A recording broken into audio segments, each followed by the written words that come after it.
A sinister new form of modern-day terrorism. That's what the FBI is calling a growing list of global online extremist groups they say are targeting vulnerable youth with horrific results. You got to hear this story to believe it. Welcome to a brand new hour of America's Newsroom. I'm Dana Perino. How you feeling? You good? Great.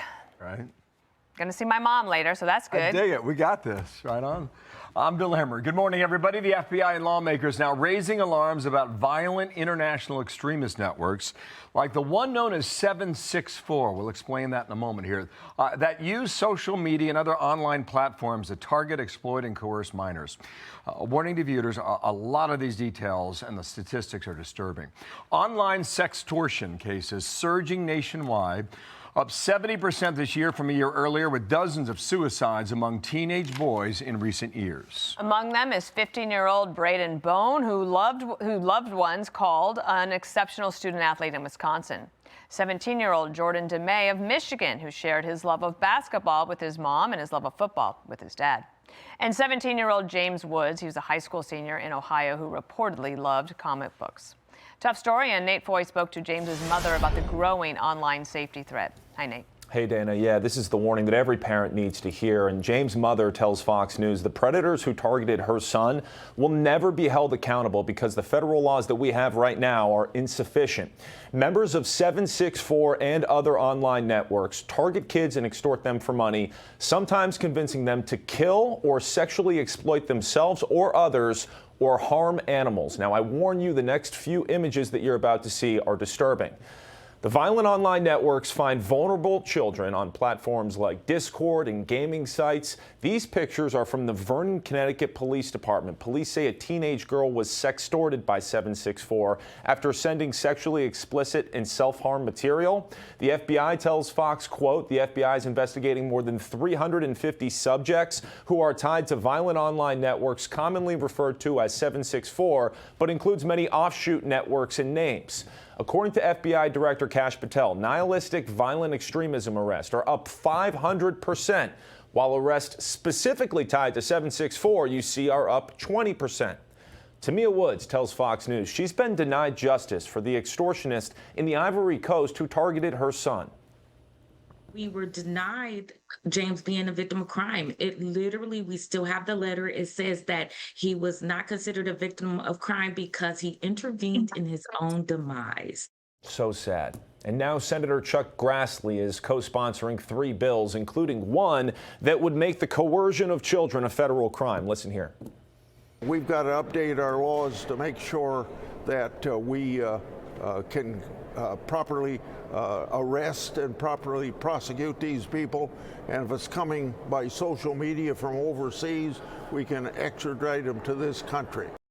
Yeah, it's badly needed. The FBI tells Fox News that all of its field offices are engaged with coordinated efforts domestically and internationally to stop these online predators. I'll send it back to you, Dana. Well, Nate, thank you. So there's a growing push to criminalize the coercion of minors online. Jim Trusty with us, former DOJ prosecutor. And Jim, good morning to you. Want to get to 2 things, and then you can lay it out for us, okay? Here is the part of Section 230, all right? The federal law right now. No provider or user of an interactive computer service shall be treated as the publisher or speaker of any information provided by another information content provider. So there's something on the books now. I'll get you to answer that. 764, just for the knowledge for us and our viewers at home, that refers to the first 3 digits of a zip code in the town of Stephenville, Texas, where a 15-year-old was posting online during COVID, I note, late 2020, early 2021, and now these digits, 764, have spread through Discord and Roblox and others as a term related to these online groups. So that's the backstory now in 764. What can and will the government do about it, Jim? Well, you know, this is one of these areas where we all recognize something is basically evil, and the question is it already against criminal law?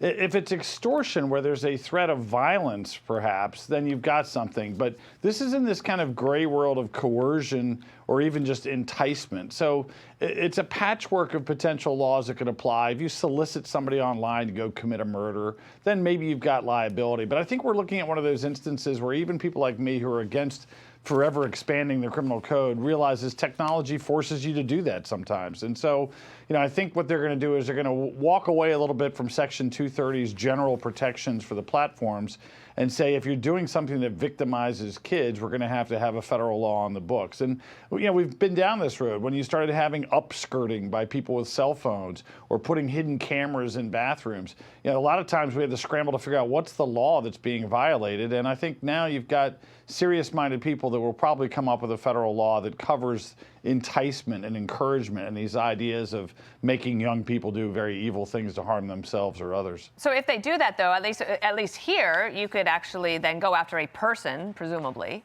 But will this cover AI as well? Because a story we just heard from Madison Allworth, where there's a lawsuit now where accusing ChatGPT of being complicit in a murder-suicide, that's not actually a person. So who is is it ChatGPT that would be liable in that case? Yeah, I think you'd be looking at the platform owners and operators. And, remember, Dana, we had that case out of Massachusetts, I think it was, where the young woman was encouraging this guy beyond all belief to kill himself. Like, you're not a man if you don't kill yourself.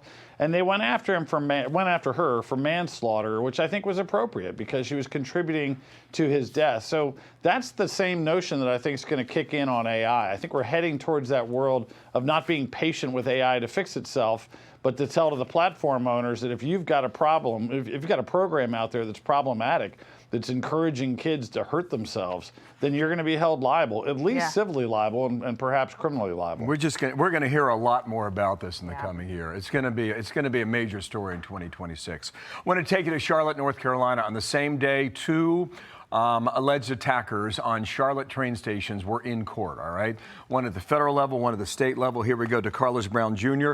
He's the one who stabbed and killed the Ukrainian immigrant on that train in Charlotte. And then you got Oscar Solonzaro, I think I got that right, Garcia here. He was from Honduras and illegal, age 33.